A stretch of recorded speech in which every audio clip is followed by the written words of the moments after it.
할렐루야, 할렐루야. 오늘 여러분 만나서 반갑습니다. 교회에 오셔서 좋습니다. 찬양해서 좋습니다. 말씀 들어서 좋습니다. 기도 응답될 걸 믿고 우리는 감사합니다. 이 자리에 오신 여러분들을 주님의 이름으로 환영합니다. 여러분, 저는 이번 주는 그래요. 왜 이렇게 철야 기도가 막 그리워지는지. 우리의 철야 기도를 통해서 우리가 먼저 은혜 받고 또 방송을 통해서 은혜 받는 사람들이 다 나라와 민족을 위해 기도하고 한국교회를 살리는 놀라운 역사가 있기를 바랍니다. 요즘 그 남북 관계 또 북미 관계가 약간 삐끄덕하는 것 같지만 그러나 하나님이 하실 줄로 믿습니다. 이 땅에 하나님의 평화를 주실 줄로 믿습니다. 오늘 이 말씀 그리고 이 철야 기도를 통해서요, 하나님께서 여러분에게 참 평안과 승리의 기쁨을 주시기를 바랍니다. 여러분의 문제가 해결되고 기도 응답되고 기적이 일어나시기를 주님의 이름으로 축원합니다. 아니, 왜 이렇게 철야 기도가 어떨 때는 막 피곤하고 이번에 좀 사실 쉬었으면 좋겠는데 오늘은 너무너무 기다리는 거 있잖아요. 하나님이 큰 은혜 주실 줄로 믿습니다. 그리고 이 자리에 계신 여러분들뿐만 아니라 TV와 인터넷을 통하여 말씀 듣는 여러분 모두에게도 동일한 축복이 있기를 바랍니다. 오늘도 주님의 은혜와 보혈의 축복이 그리고 성령의 폭포수가 우리 모두에게 임할 줄로 믿습니다. 아멘. 주님의 보혈, 주님의 보혈에 잡아시세요. 이스라엘의 거룩한 제사 그러고 있어요. 그러고 있네 성령의 폭포수 기쁨으로써 노래 부르며 영원히 가시겠네. 주님의 성 성령의 폭포수 이스라엘의 거룩한 제사같이 흐르고 있네 성령의 폭포수 기쁨으로써 노래 부르며 영원히. 성령께서 보혜사로 오셔서 우리를 성화 생활의 영역으로 인도하신다고 했잖아요. 뿐만 아니라 성령께서는 우리의 연약함을 도우시고 천국 가는 그날까지 항상 선한 길로 인도하신다고 했습니다. 더 나아가 우리의 모든 삶의 제반 영역에서 인격적으로 인도해 주실 뿐만 아니라 때로는 초자연적으로 인도하신다고 했어요.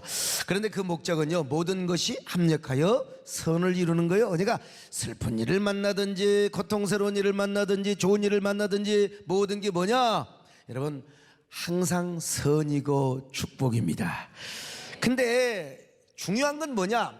끝은 좋은 것이고 끝은 선이고 끝은 라면이고 끝은 녹회이고 끝은 승리고 끝은 하나님께 영광인데 그 과정이 베일이에요. 신비예요. 그 과정을 성령께서 일일이 다 가르쳐 주지 않아요.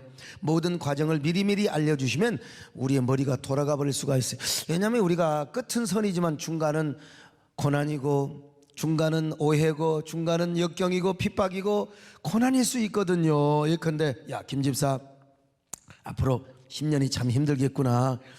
앞으로 한 3, 4년 후에 네 자녀가 사고를 칠 것 같고 대학도 떨어지네. 2수, 3수 해야 대학 들어가겠구나. 그런데 대학에 들어간 이후에 네 아내가 암병에 걸릴 것 같아요. 다른 암도 아니라 이게 참 이 난소암이 얼마나 힘든데 거기에 전이가 되고 췌장암까지 걸리겠다. 아마 2년은 투병을 하게 될 거야. 그러나 그 후부터는 낫게 될 텐데 네 아내가 낫고 나면 사업이 부도가 날 것 같구나. 그래서 너는 쫓기는 몸으로 살다가 설상가상으로 너도 암병이 들 것 같아. 그래서 이제 1, 2년 투병한 다음에 반드시 낫게 될 텐데 그러나 부도냈기 때문에 너는 반드시 감옥에 가야 돼.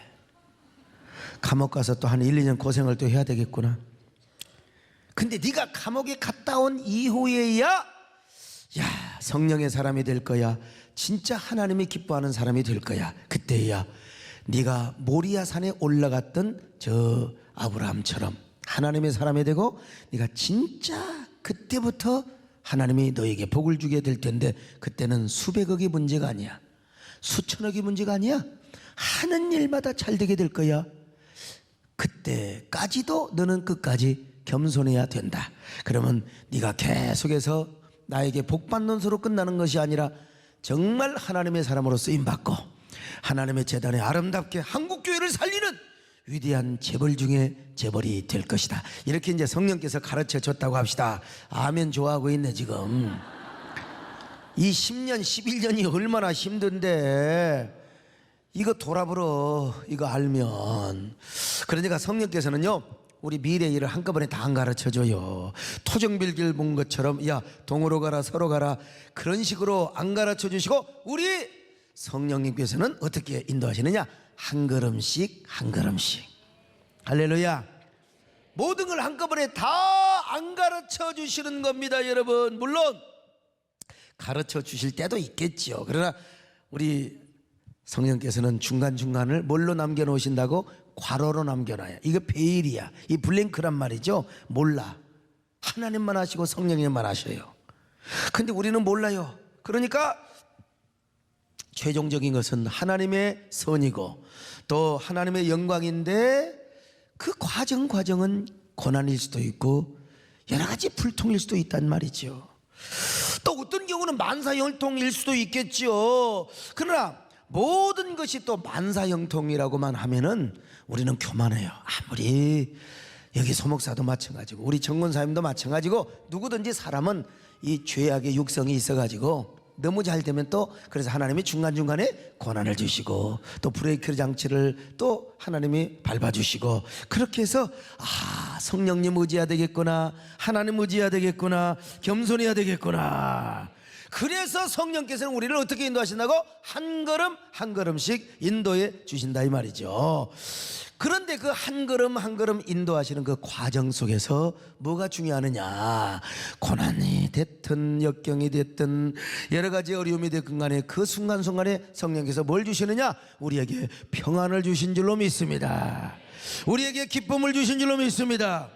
성령께서 도중에 우리 마음속에 불안 주시고 근심을 주시면 여러분 우리가 어떻게 살겠어요? 고난을 당할 때도 평안을 주십니다. 일이 안 될 때도 평안을 주십니다. 내 몸에 어떠한 질병이 쳐들어온다 할지라도 그래도 여러분 우리 마음속에 성령께서 평안을 주심을 믿으시기 바랍니다. 어떨 때는 기쁨을 주신다니까요.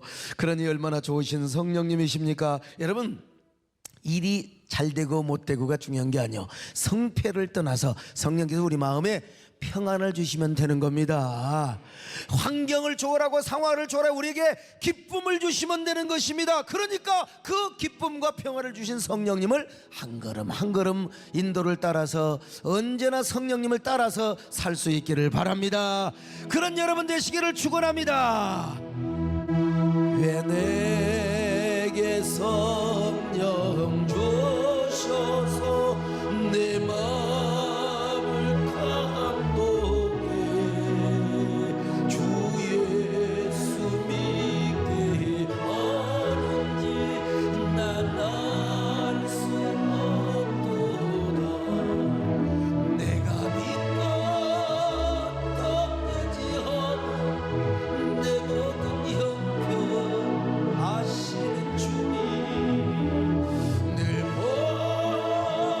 보여주신 것을 나는 확실히 아네.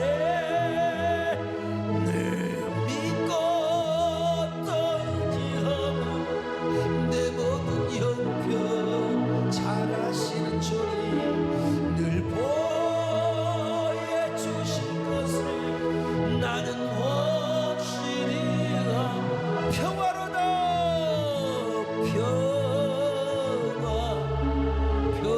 평화로 하늘에서 내려오네.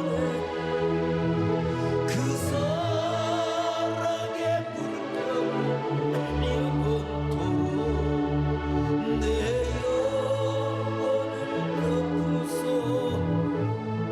여러분 성령님 보혜사 되신 성령님, 이 헬라어로 뭐라고 기록되냐, 파라클레이토스라. 이 파라클레이토스는 이 그리스에서 법정적인 변호인, 대리인을 말하는 겁니다.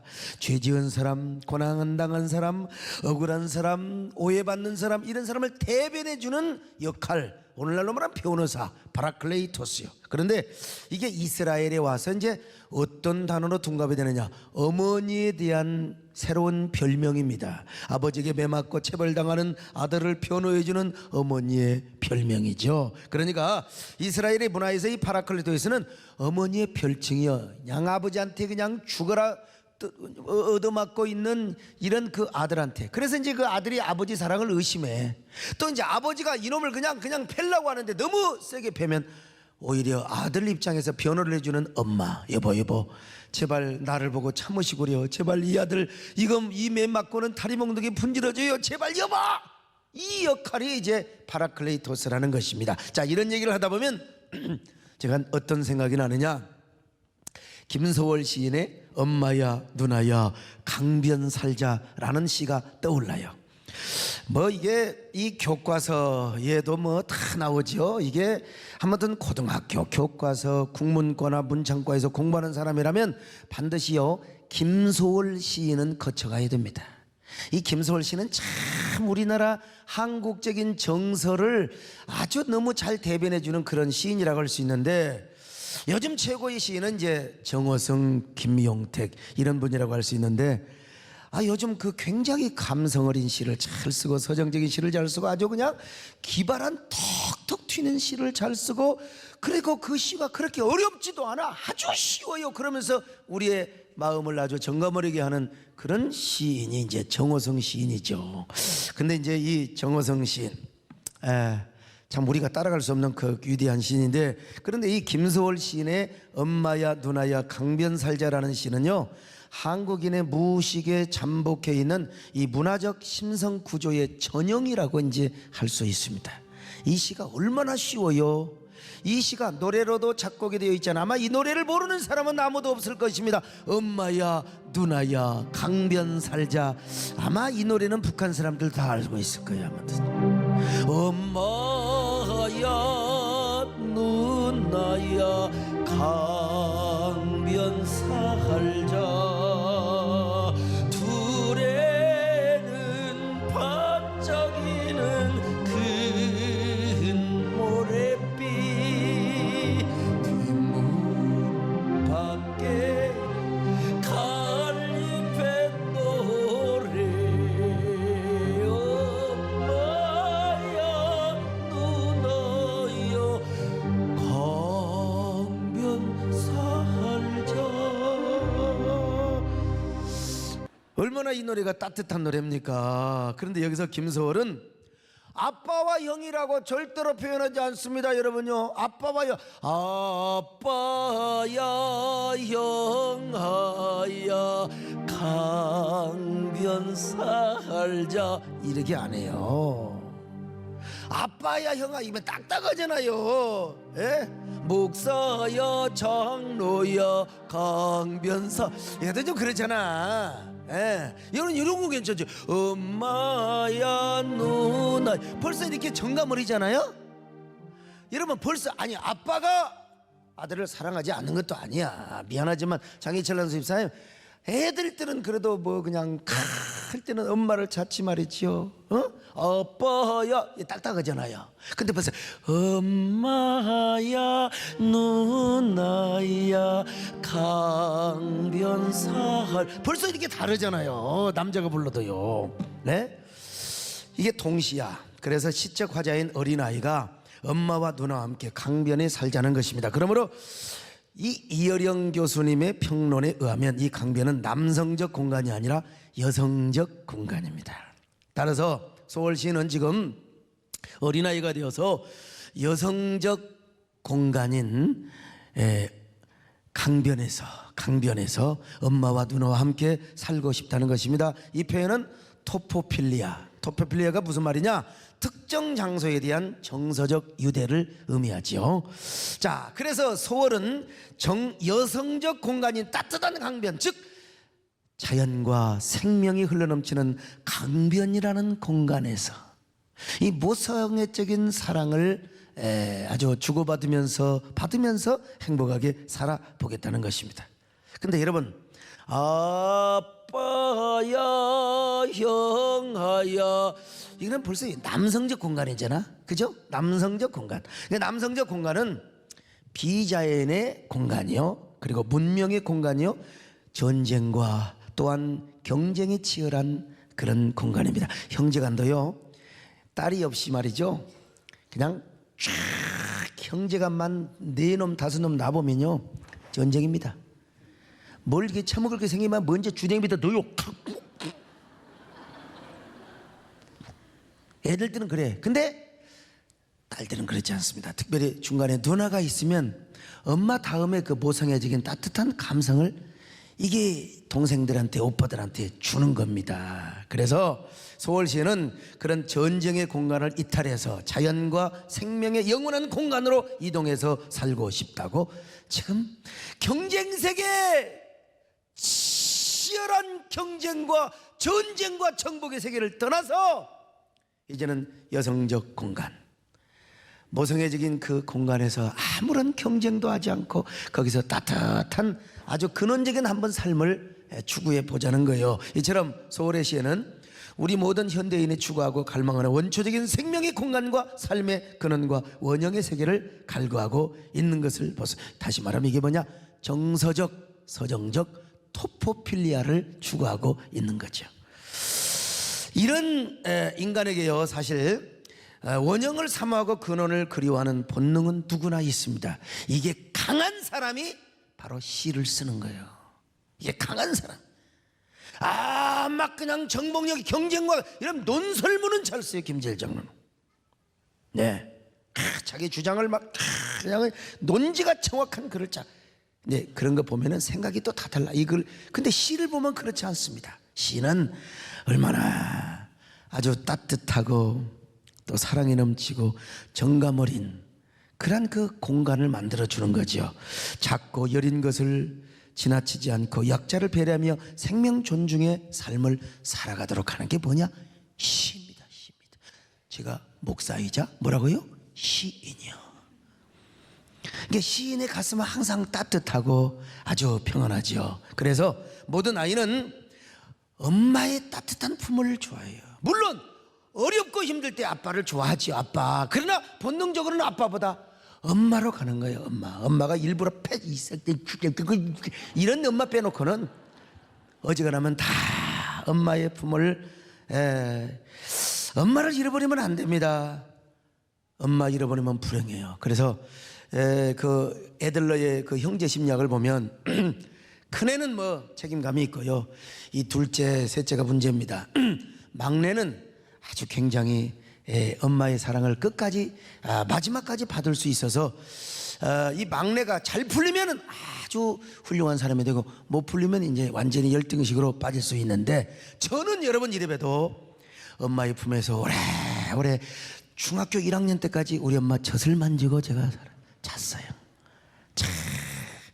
그러니까 제가 시를 쓰는 목사여, 따뜻한 정감 어린 이런 아주 서정과 정서가 넘치는 이런 그런 그 남자. 제가 이렇게 막 어떤 사람이 막 철학에도 막 이렇게 하니까 막 굉장히 막 스타일이 하는 것 같은데 뭐 이상하게 뭐 싸이를 닮았느니 뭐 또 마이클 잭슨 막 이래 닮았, 내가 이러지는 않잖아요. 제가 졸리지 말라고 내가 이렇게 하는 거죠. 근데 제 가슴은 얼마나 따뜻하고, 여러분 장로님들 아시잖아요. 내가 얼마나 따뜻하고 얼마나 알고 보면 부드럽고 얼마나 따뜻한 사람인가. 이스라엘에서는 13살까지는 무조건 엄마 품에서 자랍니다. 동생이 있건 뭐 형이 있건 간에 다 엄마는 막 돼지 새끼가 개 새끼가 그냥 다 품어주는 것처럼 애들을 다 품어 무조건 사랑을 해줍니다. 무조건. 이 아이들은 엄마 품에서 아주 정서적인 따뜻함과 포근한 사랑을 물씬 느끼며 자라죠. 아가페와 거의 비슷한 스톨게의 사랑을 받으며 자라요. 근데 이제 13살이 딱 지나면은 성인식을 합니다. 그때부터 이제 자녀 교육이 누구한테 옮겨가느냐? 아버지한테 옮겨가요. 아버지. 어머니 품에 있을 때는 잘못해도 타이르고, 그런데 채찍이라는 게 없어요. 근데 이제 아버지 손으로 교육이 넘어가는 순간 이제는 조금만 잘못해도 다리 몽댕이가 분질러 죽는 거예요. 이놈의 자식. 강종직 장로님 어디 계세요? 이놈의 자식. 하여간 그냥 다리 몽댕이를 분질러 버려. 아이고 참, 이것이 이제 아버지가 자식에게 주는 최고의 선물입니다.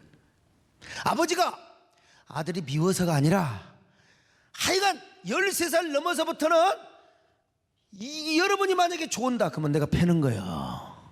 혹시라도 설교하자마자 어떤 사람 하품부터 딱 하는 사람 갖다가 그냥 죽는 거예요. 여러분이 제 자식이라면. 그때 어머니가 아들을 변하고 매를 때리지 말도록 하는 역할, 이 역할이 뭐라고 그래요? 파라클레이토스라. 이해되시면 아멘 합니다. 이렇게 설교가 쉬워요.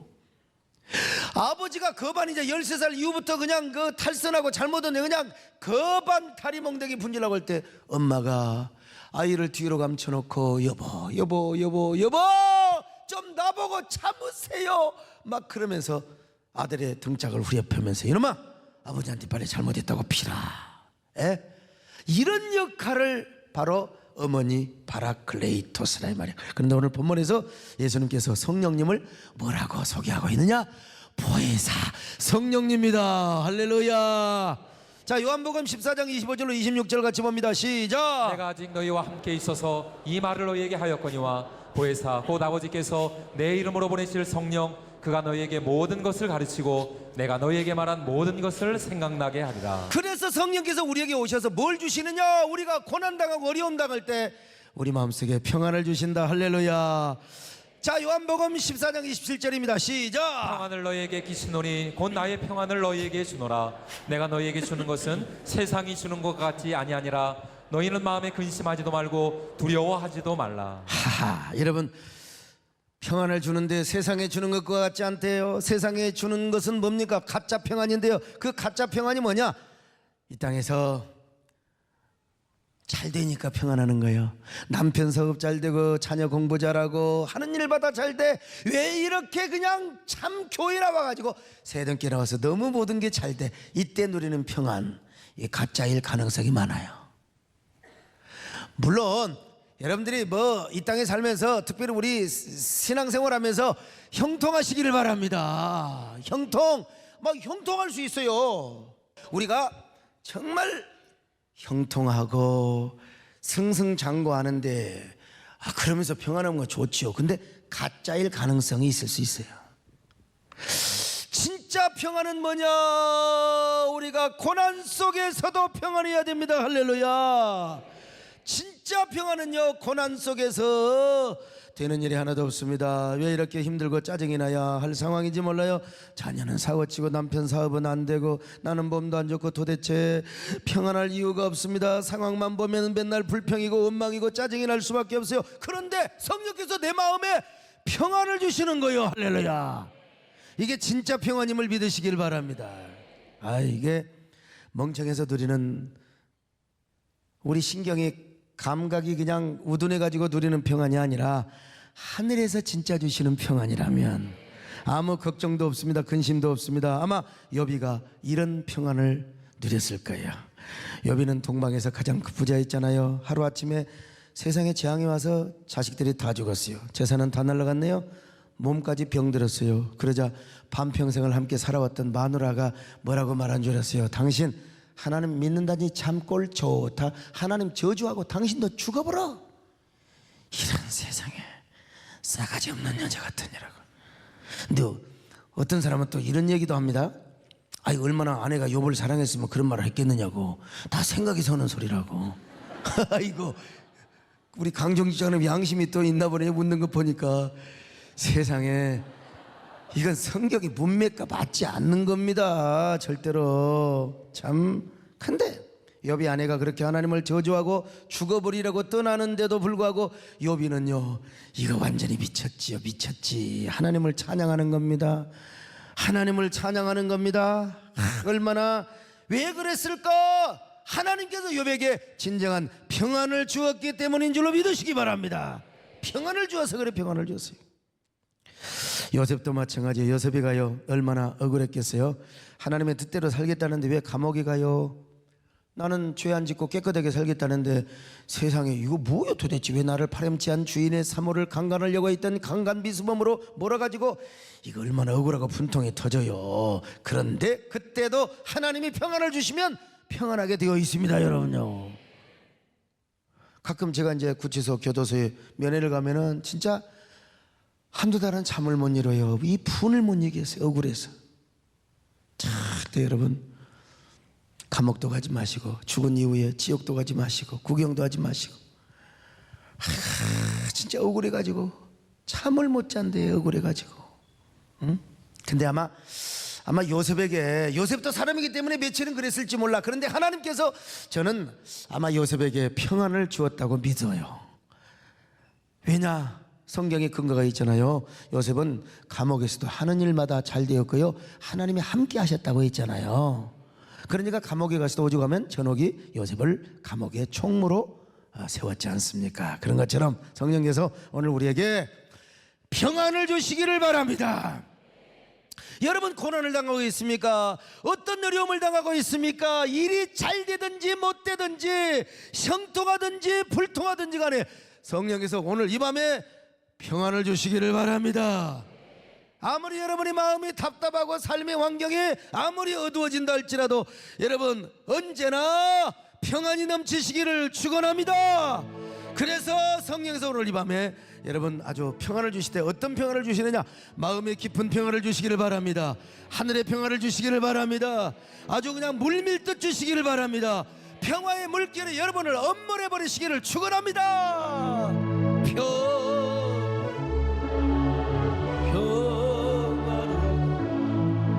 하늘이 위에서 내려오네. 그 사랑의 물결 영원토록 내 영혼을 덮고 나 어느 곳에 있든지요, 나 어느 곳에 있든지 주 예수 주신 평안을 주 나의 마음속에 늘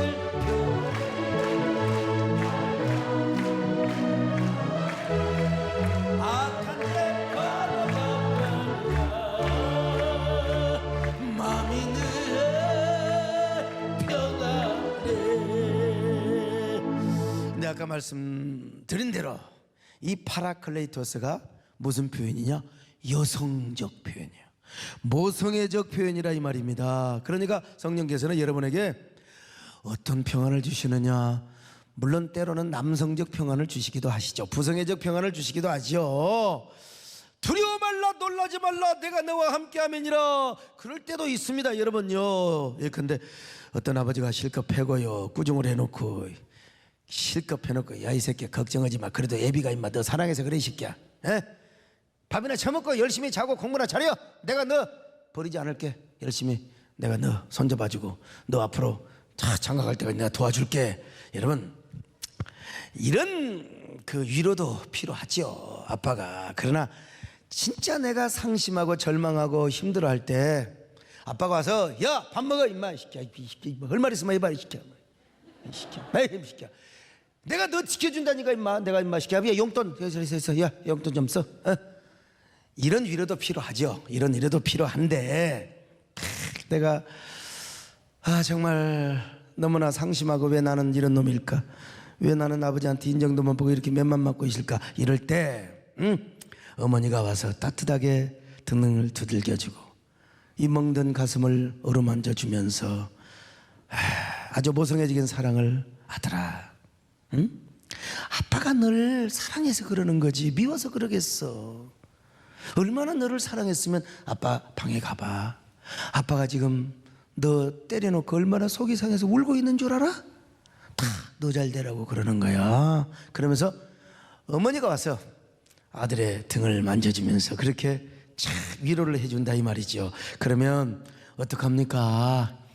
그 아들이 위로를 받게 되고 그리고 감동을 받게 되고 또 뭡니까? 위로를 받게 되는 거예요. 그래서 성령께서는 우리에게 오셔서 우리를 어린아이처럼 품어주시고 또 모성애적인 사랑으로 그 손길로 어루만져 주시고 손잡아 주시고 위로해 주신다 이 말이요. 그러면서 마음에 뭘 줘요? 평안을 주신다. 할렐루야. 평안을 주신다 이 말이죠. 이 세상에서도 여러분요, 어린아이에게 최고의 행복과 평안의 품이 어디냐? 엄마의 품이에요. 엄마의 품에 안겨 젖을 먹는 어린아이에게 여러분 그 순간의 행복보다 큰 행복이 어디가 있겠습니까? 엄마가 직장생활을 하든지 아니면 먼 길에 출타했어요. 그때 외할머니나 이모나 할머니가 아이를 봐줬어. 해가 지면 엄마가 보고 싶어. 점심때 우유를 먹이긴 먹였지만 엄마가 보고 싶으면 엄마가 보고 싶다고 웁니다. 그때 엄마가 와. 그러면 엄마 품에 안겨서 엄마 젖을 먹지. 그때에 어린아이는 서러워서 복받쳐. 나 그런 거 많이 봤다. 아무튼 젖을 먹으면서, 나도 조카도 보고 나 봤잖아요. 젖 먹으면서 그냥 먹는 게 아니라 너무 행복해서 그러는 거예요. 행복해서. 이때 할머니가 할머니한테 원래 이거 가는 놈은 또라이입니다 여러분요. 네? 그리고 이모가 오란다고 가겠습니까? 삼촌이 와가지고 야 10만원짜리 100만원짜리 수표 딱 주면서 이거 줄 때 원래 이거 가는 놈도 웃기는 놈입니다 여러분. 미쳤다고 합니까? 골비였다고 합니까? 오직 그때는 엄마야. 엄마가 전부야.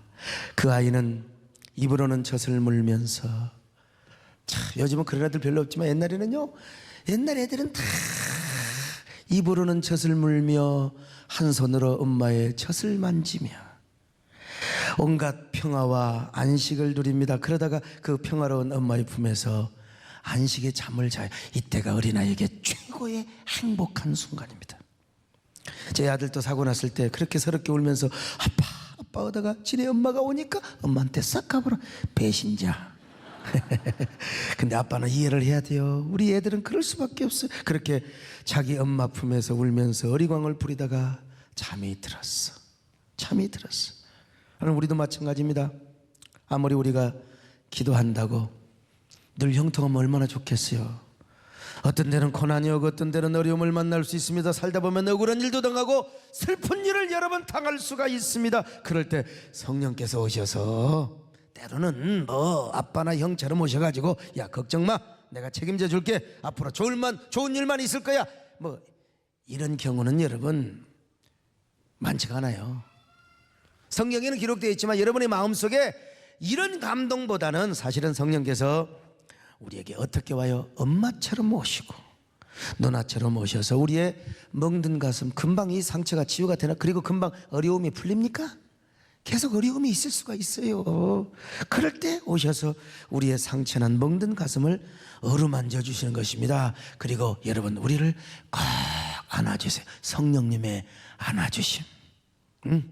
그럴 때 우리 성도들은 이제 하나님이 누구처럼? 성령님이 어머니처럼 느껴지요. 바로 그때 느껴지는 그 성령님의 손길, 그 역사가 바로 뭐냐? 파라클레이토스라 이 말입니다 여러분. 얼마나 따뜻하고 포근하게 느껴지는지 몰라요. 성령님의 어루만짐, 성령님의 품어주심이 그렇게 포근할 수가 없습니다. 이 땅에 어린아이가 엄마 품에 있는 것과는 비교할 수 없을 정도로 얼마나 우리 마음이 포근하고 따뜻하고.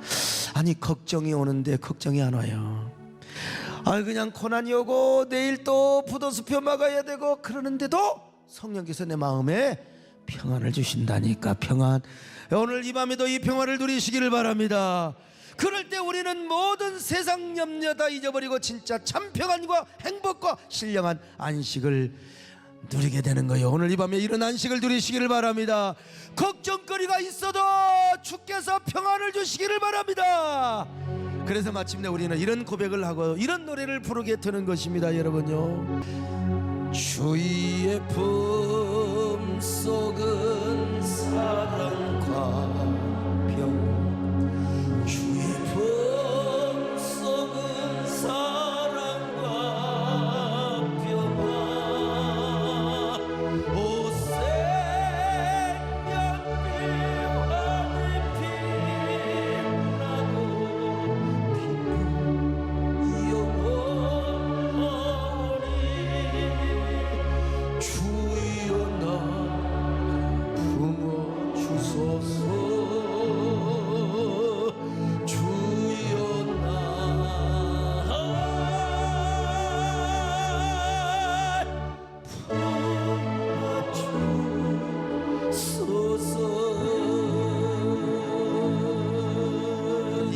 마음 이 노래하면 참 그냥 주님이 오셔서 싹 품어주시는 것 같아. 주여 나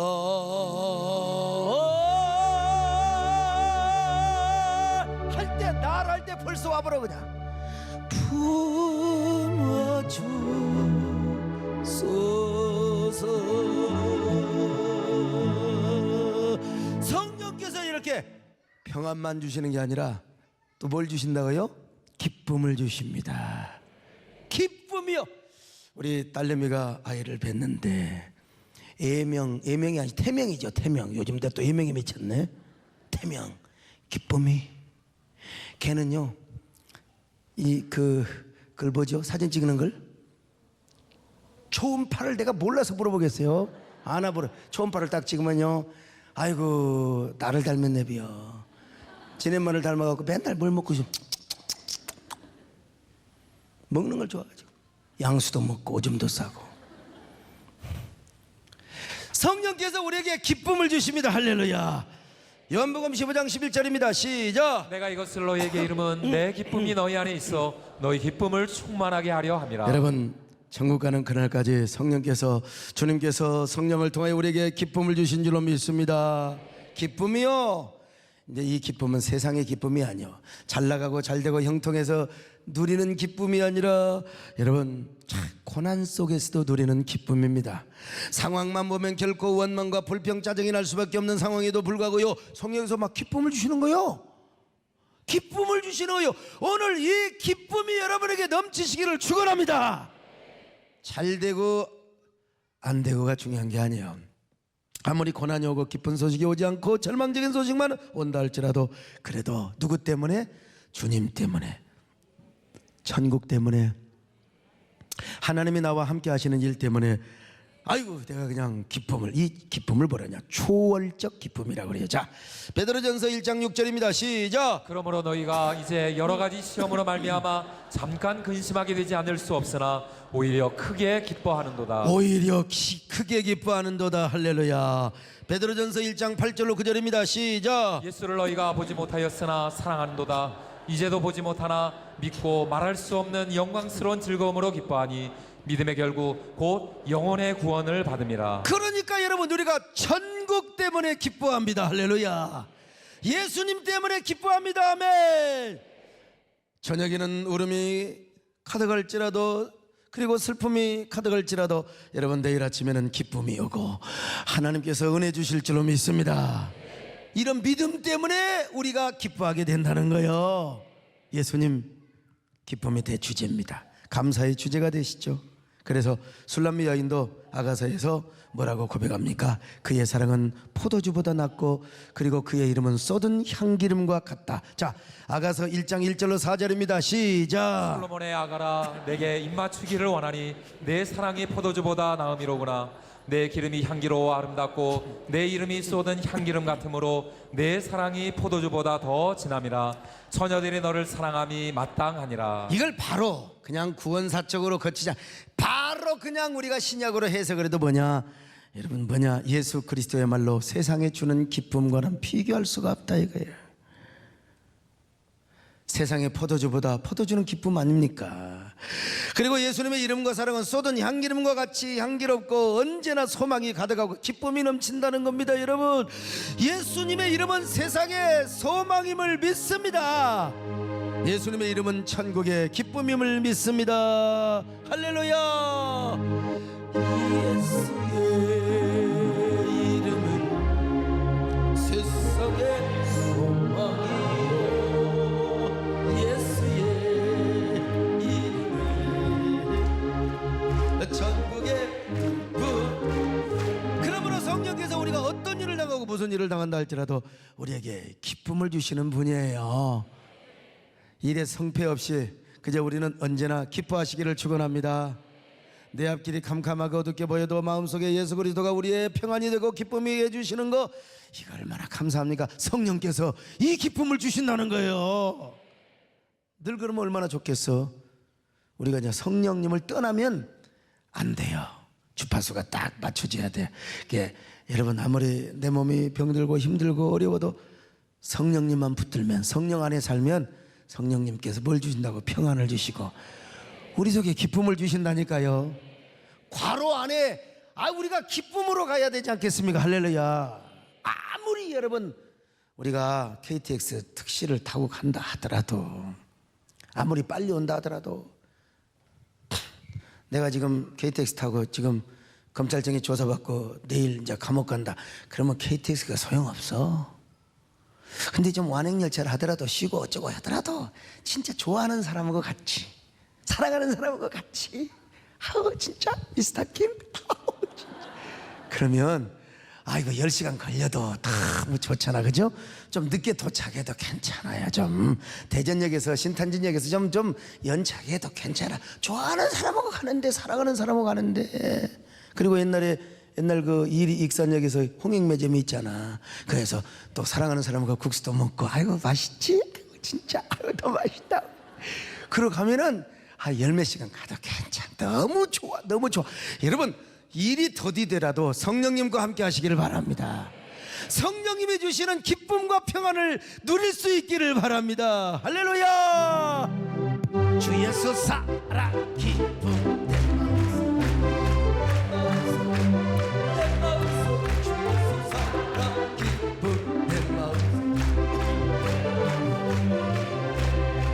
나는 기뻐요 정말 기뻐요 주 예수 살아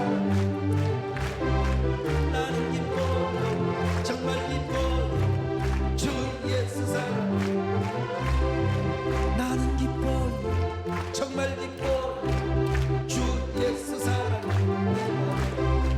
나는 기뻐요 정말 기뻐요 주 예수 살아. 꽤 오래된 얘기인데요. 공주병에 걸린 여자 세 가지 특징, 세 가지 착각을 하고 산대요. 첫째는 뭐냐?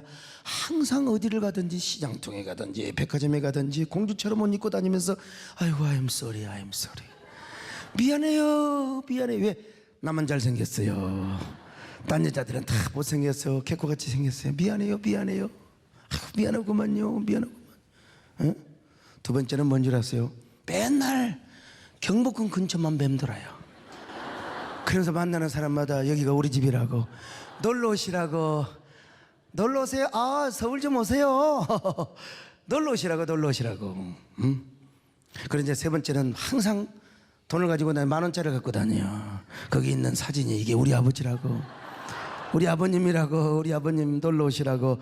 참, 이 공주병 걸리면 우리도 여러분 거룩한 착각 속에 살아가야 됩니다. 아멘. 성령님이 나와 함께 하시는데 큰 사람 무엇이냐? 뭐 다 할 수 있어. 그러나 우리를 하나님 사람 만들려고 괄호 속에서 우리를 고난을 주고 우리에게 역경을 주고 참 우리에게 불통을 줄 때가 있어요. 근데 뭐냐? 그 가운데도 성령께서 우리에게 평안을 주신다니까? 우리에게 기쁨을 주십니다. 그러다가 나중에 어떻게 됩니까? 성령께서 모든 것을 합력하여 선이 되도록 인도하신다 이 말이에요. 근데 그 가운데 착각 속에 살아가게 하는 거예요. 하나님이 나만 사랑하는 것 같고 나만 복 주실 것 같고. 제가 신학교 다닐 때 그러고 살았다니까. 지금 보면 형편없는데 그때 어쩌면 그렇게 성령의 감동 속에서 착각하며 살았는지 알 수가 없어요. 여러분 모두 성령님의 인도와 감동을 따라서 신령한 평화와 기쁨을 누리시기를 축원합니다. 그리고 성령님이 예비하신 괄호의 삶을 여러분 잘 사세요. 지금 대부분 다 저도 괄호 속에 있어요. 괄호 속에 있어요. 그런데 우리는 이 괄호 속에서 그저 성령님을 따라가는 연습, 매일매일 성령님의 감동과 인도를 따라서 살아가는 연습을 잘하면 그 과정이 평화와 그리고 기쁨이고 종착역은 하나님의 모든 영광 받으실 줄로 믿습니다.